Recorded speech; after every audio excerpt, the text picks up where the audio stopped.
ओम श्री गणेशाय नमः। आप सभी का हमारे YouTube चैनल पर हार्दिक स्वागत है। आज वैशाख मास के बुधवार के दिन आइए सुने गणेश जी की कथाएं।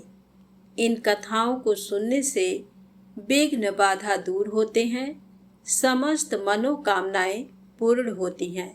तो प्रेम से बोलें, गणेश जी महाराज की जय हो। बहुत समय पहले की बात है। एक गांव में एक भाई बहन रहते थे। भाई बहुत गरीब था, पर उसकी बहन पैसे वाली थी। जब बहन के ननद का विवाह था, तब बहन ने ना तो अपने भाई को विवाह में आने का निमंत्रण दिया और ना ही कोई चिट्ठी भेजी। भाई को बाहर वालों से पता चला कि उसके बहन के ननद का विवाह है। भाई ने अपने गांव वालों को बताया। तब गांव वालों ने अपने घर से चुनरी, बिछिया और साड़ी जैसा जिनसे बन पड़ा कन्या के लिए दिया। भाई सारा सामान लेकर बहन के गांव पहुंचा। बहन के घर जाने पर बहन की देवरानी बोली, भाभी जी, आपके भाई आए हैं। बहन ने पूछा, कैसे आए हैं और क्या पहना है? तब देवरानी ने कहा, पैदल आए हैं, फटी पगड़ी फटी धोती पहने हैं। बहन बोली, मेरे ससुर हवेली के सामने दुकान में बैठे हैं, मुझे शर्म आती है। भाई को बोलो पीछे के दरवाजे से आए। भाई के आते ही बहन ने भाई को एक कमरे में बंद कर बाहर से ताला लगा दिया। एक तरफ लड़की का विवाह हो रहा था, गाजे बाजे बज रहे थे, अतिथियों को भोजन कराया जा रहा था और दूसरी तरफ भाई को कोई भी पानी तक पूछने वाला न था। तभी भांजे की बहू को दया आई और उसने दरवाजा खोल दिया। दरवाजा खुलते ही भाई वहां से भागा। 2 दिनों के भूखे प्यासे रहने के कारण उसे चक्कर आने लगे। रास्ते में एक गणेश जी का मंदिर था, वहां जाकर गिर गया और रोते रोते गणेश भगवान को अपनी व्यथा सुनाई और बोला, हे गणेश जी महाराज, आज मेरी गरीबी के कारण से मेरी सगी बहन ने मुझे धिक्कार दिया। घर जाने पर मेरी पत्नी, मेरे बच्चे जब पूछेंगे कि विवाह से क्या मिठाई लेकर आए हैं, तो मैं क्या जवाब दूंगा? तब गणेश जी को उस पर दया आ गई और गणेश जी भगवान बोले, मेरे बगीचे से ककड़ी और तरबूज तोड़कर ले जा। तब भाई ने ककड़ी तोड़कर झोला भर लिया और अपने घर गया। घर जाते ही बच्चों ने पूछा, पिताजी, बुआ के यहाँ से हम लोगों के लिए क्या लाए हैं? झोला खोलते ही छोटे तरबूज सोने के गेंद में बदल गए। बाकी तरबूज काटे तो उनमें से हीरे मोती निकले। पत्नी बोली, आप बहन के घर से इतना कुछ क्यों लाए? आपकी बहन ने हम लोगों को बहुत ज्यादा दे दिया है। भाई ने कुछ भी जवाब नहीं दिया। गणेश भगवान की कृपा से उनके दिन बदल गए। भाई का काम धंधा जोरों से चलने लगा। धीरे धीरे गहने, कपड़े, रहने के लिए मकान बन गए। पत्नी बोली, एक बार ननद जी को बुलाकर लाओ। भाई नए कपड़े, नए जूते पहनकर रथ में बैठकर बहन को लेने गया। देवरानी बोली, भाभी जी, आपके भाई आए हैं। बहन ने पूछा, कैसे आए हैं और क्या पहना है? तब देवरानी बोली, रथ में बैठकर खूब ठाट बाट से आए हैं।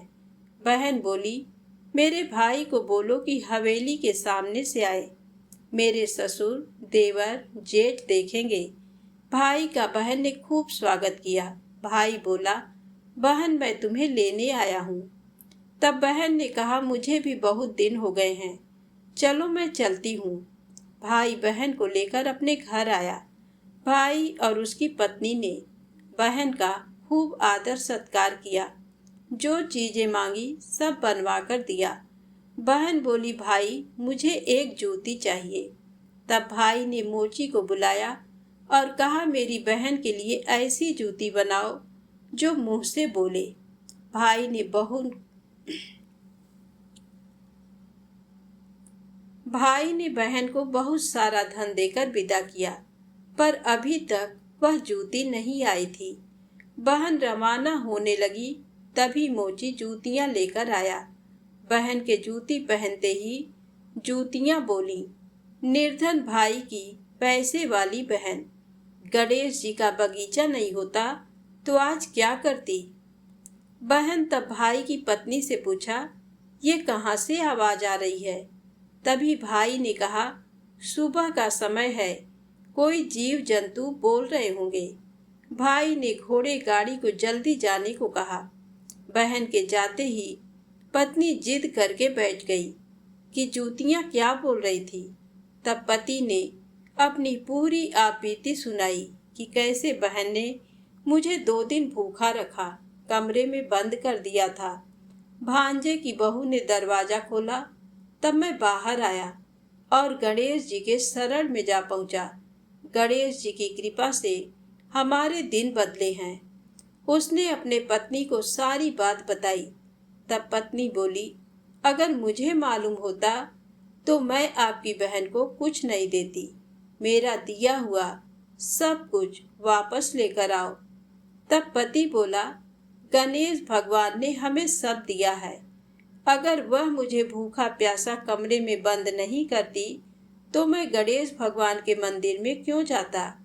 क्या मैं गणेश जी को अपना दुखड़ा सुनाता। तुम अपना मन मैला मत करो, अपने पर तो गणेश जी की कृपा है और किस चीज की कमी है। फिर दोनों गणेश जी के आगे झुककर प्रणाम करते हैं और जयकारा लगाया। हे गणेश जी महाराज, जैसी कृपा आपने गरीब भाई पर करी, वैसे ही अपने सभी भक्तों पर अपनी कृपा बनाए रखना। तो प्रेम से बोले, गणेश जी महाराज की जय हो। अब आइए सुने गणेश जी महाराज की अगली पौराणिक कथा। एक बार देवी तुलसी विवाह हेतु वर ढूंढने के लिए तीर्थ यात्रा पर निकली थी और ढूंढते ढूंढते वह गंगा किनारे पहुंच गई। उस वक्त गणेश भगवान गंगा किनारे तप कर रहे थे। उन्हें देखते ही देवी तुलसी उन पर मोहित हो गई और उनके मन में गणेश भगवान से विवाह की इच्छा उत्पन्न हुई। फिर देवी तुलसी ने गणेश जी के पास जाकर उनका ध्यान भंग कर दिया। आंखें खोलने के बाद गणेश भगवान के सामने देवी तुलसी खड़ी थी, लेकिन सामने एक स्त्री है, इसलिए अपने क्रोध को नियंत्रण में रखकर गणेश भगवान ने पूछा, आप कौन है देवी और मेरा ध्यान भंग करने का क्या कारण है। जवाब में देवी तुलसी ने अपने परिचय के साथ गणेश जी से विवाह की बात कर ली। उत्तर में गणेश जी बोले, देवी मैं ब्रह्मचारी हूँ, उस वजह से मैं विवाह नहीं कर सकता। अपने विवाह प्रस्ताव के लिए ना सुनने के बाद देवी तुलसी क्रोधित हो गई और उन्होंने गणेश जी को श्राप दे दिया कि उनका ब्रह्मचर्य टूटेगा और उनके 2 विवाह होंगे। इस बात पर गणेश भगवान भयंकर क्रोधित हो उठे, क्योंकि एक तो वह स्त्री है, इसीलिए ध्यान भंग करने पर भी गणेश जी ने कुछ नहीं कहा और इतनी विनम्रता से बात करने पर भी उन्हें श्राप दिया गया। फिर गणेश जी ने भी देवी तुलसी को श्राप दिया कि तुम्हारा विवाह शंखचूर्ण नाम के असुर के साथ होगा। एक देवी होकर भी उनका विवाह एक राक्षस से होगा। ये जानकर देवी तुलसी विचलित हो गईं और विनायक जी से इस कठोर श्राप से मुक्ति दिलाने की क्षमा याचना करने लगी। फिर गणेश जी को तुलसी देवी पर दया आ गई। वह बोले कि मेरा श्राप तो बदल नहीं सकता, वह तो सच होकर ही रहेगा, लेकिन अगले जन्म में तुम एक पेड़ बनोगी और भगवान महाविष्णु जी को अत्यंत प्रिय होगी। उनकी पूजा में भी तुम्हारा एक महत्वपूर्ण स्थान होगा और कलयुग के इंसानों को तुम मोक्ष का मार्ग दिखाओगी। लेकिन तुमने मेरा तप भंग किया है और मुझे ब्रह्मचारी होकर भी 2 विवाह का श्राप भी दिया है, इसलिए मेरी किसी भी प्रकार की पूजा में तुम निश्चित होगी। इस प्रकार देवी तुलसी गणेश भगवान की पूजा में निषिद्ध हो गई। तो प्रेम से बोले गणेश जी महाराज की जय हो। अब आइए सुने गणेश जी के विवाह की कथा। गणेश भगवान का मुख हाथी का है और एक दांत टूटा हुआ है। इन्हीं दो कारणों की वजह से उनका विवाह नहीं हो पा रहा था। इस बात से गणेश महाराज अक्सर नाराज रहा करते थे। एक दिन एक देवता के आग्रह पर विनायक जी उसके विवाह में अपनी उपस्थिति दर्शाने गए थे। विवाह स्थल पर पहुंचने के बाद कुछ देवताओं ने मिलकर गणेश भगवान का समय पर विवाह न होने के कारण उपहास किया, जिससे गणेश जी बहुत ही अधिक नाराज हो गए। उसी दिन उन्होंने ठान लिया कि जब तक मेरा विवाह नहीं होता तब तक मैं किसी भी देवता का विवाह नहीं होने दूंगा। गणेश भगवान के पास विवाह और अन्य संदेश लाने का काम उनके प्रिय वाहन मूषक राज करते थे। अब मूषक राज जब भी किसी देवता के विवाह का समाचार लाते तब गणेश जी उसे आदेश देते और मूषक राज अपनी सेना के साथ जाकर उस विवाह के मंडप को गिराकर तहस नहस करते एवं बारातियों को भी भगा देते। इस तरह गणेश जी और मूषक राज की मिली भगत की वजह से किसी भी देवता का विवाह नहीं हो रहा था। गणपति जी के व्यवहार से तंग आकर सभी देवी देवता भगवान शिव और माता पार्वती जी के पास पहुंच गए और इस विराट समस्या का समाधान मांगने लगे। भगवान शिव और माता पार्वती ने कहा कि इसका हल तो आपको केवल ब्रह्मा देव जी के पास ही मिल सकता है। कृपा करके आप ब्रह्मलोक को जाएं। माता पार्वती और महादेव को प्रणाम करके सभी देवी देवता ब्रह्मा जी के पास प्रकट हुए। देवताओं की समस्या को ठीक से सुनने के बाद ब्रह्मा जी ने अपनी योग शक्ति से दो कन्याओं का निर्माण किया। कन्याओं का नाम था रिद्धि और सिद्धि। वह दोनों ब्रह्मा जी की मानस पुत्रियां थीं। उन्हें लेकर ब्रह्मा जी गणेश महाराज के पास गए और उनसे अपनी पुत्रियों को ज्ञान एवं शिक्षा प्रदान करने का निवेदन करने लगे। ब्रह्मा देव जी का मान रखने के लिए एक दंत भगवान ने रिद्धि और सिद्धि को शिक्षा देना आरंभ किया। फिर उस दिन के बाद से जब भी मूषक राज किसी विवाह की खबर लेकर आते हैं उस वक्त रिद्धि और सिद्धि गणेश जी को अपनी बातों में उलझाकर रखती थी। इस तरह गणेश जी का ध्यान किसी और विषय पर रहता और दूसरी तरफ देवताओं की विवाह संपन्न हो जाते। एक दिन बुद्धि के देवता भगवान गणेश जी को ये बात समझ आ गई, लेकिन उनके क्रोध में आने से पहले ही ब्रह्मा देव अपनी दोनों पुत्रियों के साथ वहां पर प्रकट हुए। रिद्धि और सिद्धि को सामने देखते ही गणेश जी का क्रोध बढ़ने लगा, किंतु विनायक जी के मुख से कोई भी शब्द निकलने के पहले ही भगवान ब्रह्मा देव ने कहा, हे गणेश जी, आपने स्वयं ही मेरे पुत्रियों को शिक्षा दी है और अब मुझे इन दोनों के विवाह योग्य कोई वर नहीं मिल रहा है। मेरी आपसे विनती है कि आप ही रिद्धि और सिद्धि से विवाह करके मुझे धन्य कीजिए। परमपिता ब्रह्मा देव जी की शांत वाणी सुनकर गणेश जी का क्रोध शांत हो गया और वह उस विवाह प्रस्ताव के लिए हंसी खुशी राजी हो गए। विवाह के बाद अपनी दोनों पत्नियों से उन्हें दो पुत्र प्राप्त हुए, जिनका नाम रखा गया शुभ और लाभ। तो प्रेम से बोले गणेश जी भगवान की जय हो। अब आइए सुनते हैं गणेश जी की पूजा पाठ में सुनी जाने वाली पौराणिक कथा। एक गांव था जिसमें एक सेठ जी अपने परिवार के साथ रहते थे। सेठ जी का गांव के पास के ही शहर में बड़ा व्यापार था।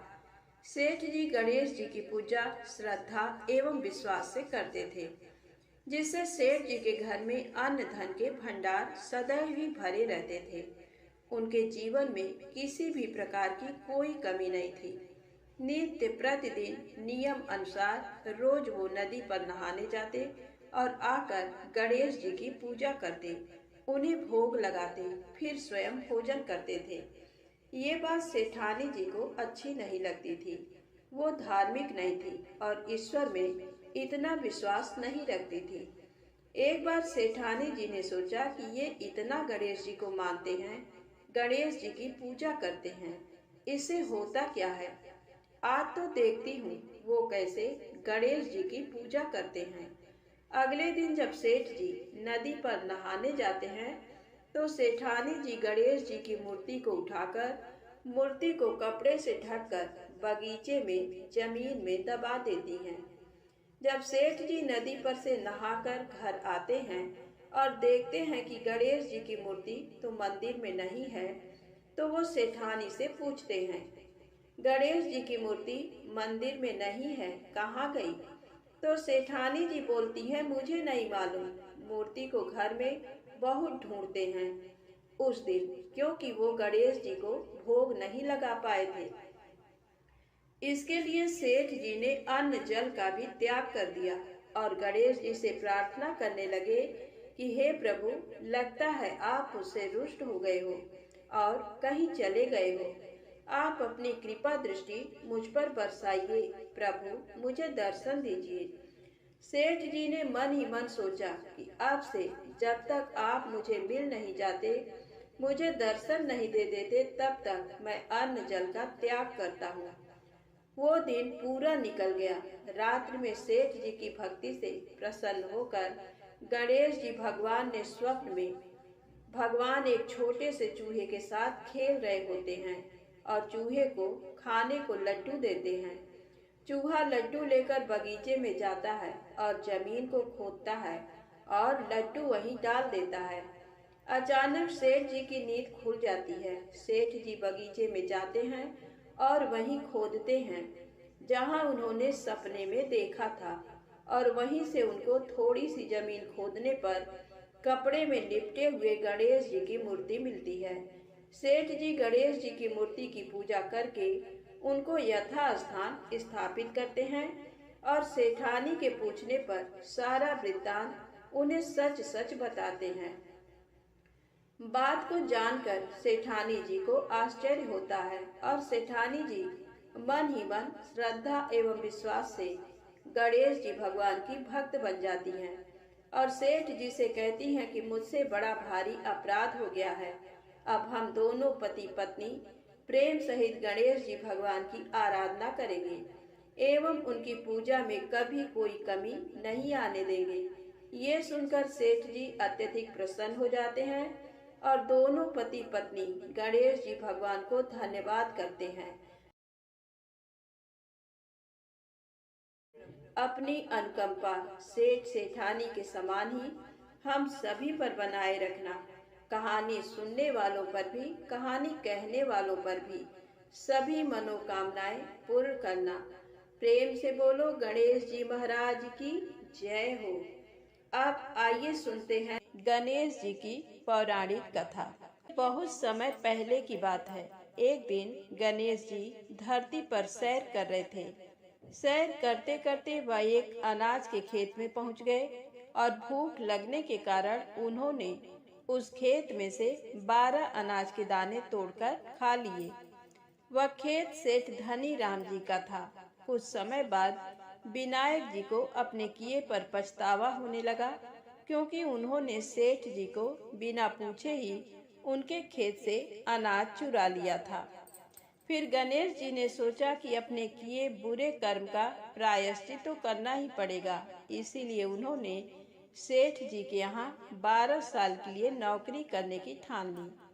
उसके बाद अगली ही सुबह विनायक जी 13 से 14 साल के एक लड़के का रूप लेकर नौकरी मांगने के लिए धनी राम सेठ जी के घर पहुँचे और उन्होंने सेठ जी को अपना नाम गणेशा बताया।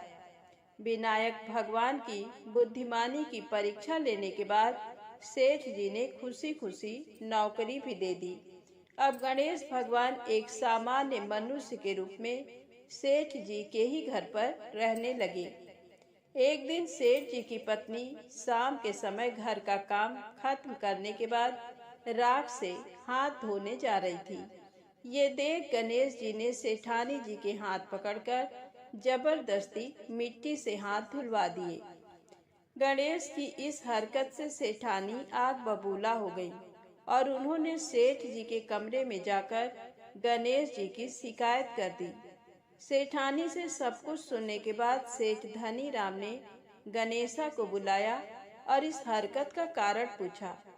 गणेश जी बोले कि सेठानी शाम के समय राख से हाथ धो रही थी और ऐसा करने से घर की लक्ष्मी नाराज होकर चली जाती हैं। इसीलिए मैंने उनके हाथ मिट्टी से धुलवाए। इससे घर पर माता लक्ष्मी की कृपा बनी रहती है। ये सब सुनकर सेठ जी ने सोचा, गणेशा की सोच तो बड़ी अच्छी है। उसी के कुछ दिन बाद कुंभ मेले का शुभ अवसर आया। सेठ जी ने गणेशा को बुलाया और कहा, सेठानी जी को कुंभ मेले में स्नान करा लाओ। अब सेठानी और गणेशा स्नान के लिए मेले में पहुंचे। वहां पहुंचने के बाद सेठानी नदी के किनारे बैठकर नहाने लगी। उन्हें ऐसा करते देख गणेशा दौड़ कर आए और सेठानी जी के दोनों हाथ पकड़कर उन्हें नदी के अंदर लेकर गए। उनसे पानी में डुबकी लगवाई और फिर किनारे पर ले आए। अब गणेशा की इस हरकत से तो सेठानी का गुस्सा 7वें आसमान पर पहुंच गया।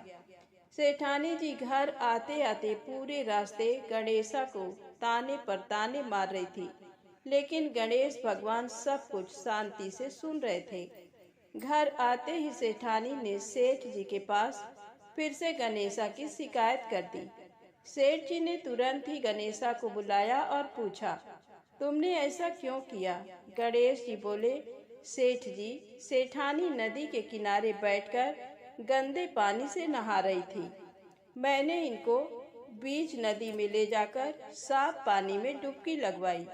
ऐसा करने से उन्हें अगले जन्म में बहुत बड़ा राजपाट और वैभव मिलेगा। सेठ जी ने सोचा कि गणेशा के विचार कितने अच्छे हैं, मेरे परिवार का भला सोचता है। कुछ दिन बाद सेठ जी के घर पर पूजा थी। पंडित जी आने के बाद सेठ जी ने गणेशा से कहा, जाओ और सेठानी जी को बुला कर लाओ। सेठ जी के आज्ञानुसार गणेश जी सेठानी को बुलाने गए। उस वक्त सेठानी काली चुनरी ओढ़कर कमरे से बाहर आ रही थी। ये देखते ही विनायक जी ने वह काली चुनरी उतारकर फाड़ दी और कहा कि पूजा के लिए लाल रंग की चुनरी ओढ़कर आइए। अब सेठानी बहुत ज्यादा नाराज हो गईं और गणेशा पर चिल्लाने लगी। वह आवाज सुनकर सेठ जी वहां पर भागते हुए आए और पूछा कि क्या हुआ। तब सेठानी बोली, गणेशा ने मेरी चुनरी फाड़ दी। फिर सेठ जी ने भी गणेशा को बहुत डांटा। जवाब में गणेश जी ने कहा कि सेठ जी, पूजा में कभी काला वस्त्र नहीं पहनते, इससे शुभ काम सफल नहीं होते, इसीलिए मैंने ऐसा किया। सेठ जी ने सोचा कि गणेश है तो बहुत ही समझदार। इसी तरह लीला रचाते हुए उसी घर में गणेश जी के 12 साल बीत गए। फिर एक दिन सेठ जी ने नया कारोबार शुरू करने से पहले घर में पूजा रखी थी। पूजा करते करते उनको याद आया कि पूजा की सामग्री में गणेश भगवान की मूर्ति तो है ही नहीं।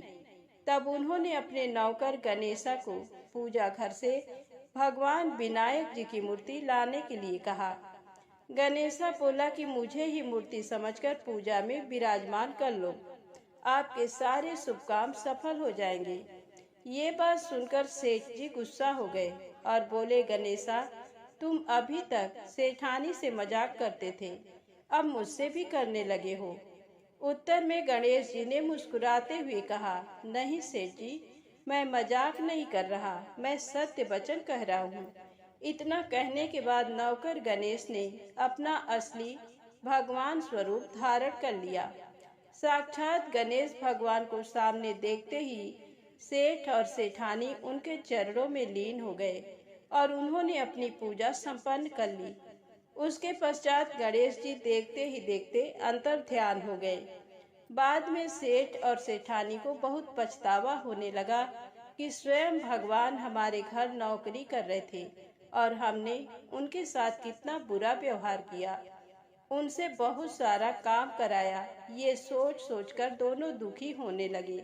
फिर उसी रात सेठ और सेठानी के सपने में गणेश भगवान प्रकट हुए और उन्हें समझाया कि मैंने 12 साल पहले तुम्हारे खेत से 12 अनाज के दाने बिना पूछे तोड़ लिए थे और उसी कर्म का दोष दूर करने के लिए मैं 12 साल से तुम्हारे घर नौकरी कर रहा था। अगले ही दिन से सेठ जी पर गणेश भगवान की माया हो गई। उनका व्यापार दिन दोगुना और रात चौगुनी तरक्की करने लगा। धनी राम सेठ जी के जीवन की काया पलट हो गई। हे गणेश जी महाराज, जैसी माया आपने धनी राम सेठ जी पर की, वैसी ही माया इस कहानी को पढ़ने वाले और सुनने वाले हर एक व्यक्ति पर करना। कथा अधूरी हो तो इसे पूरी करना और अगर हमसे कोई गलती हो गई हो तो उसे क्षमा करना। प्रेम से बोलें, गणेश जी महाराज की जय हो।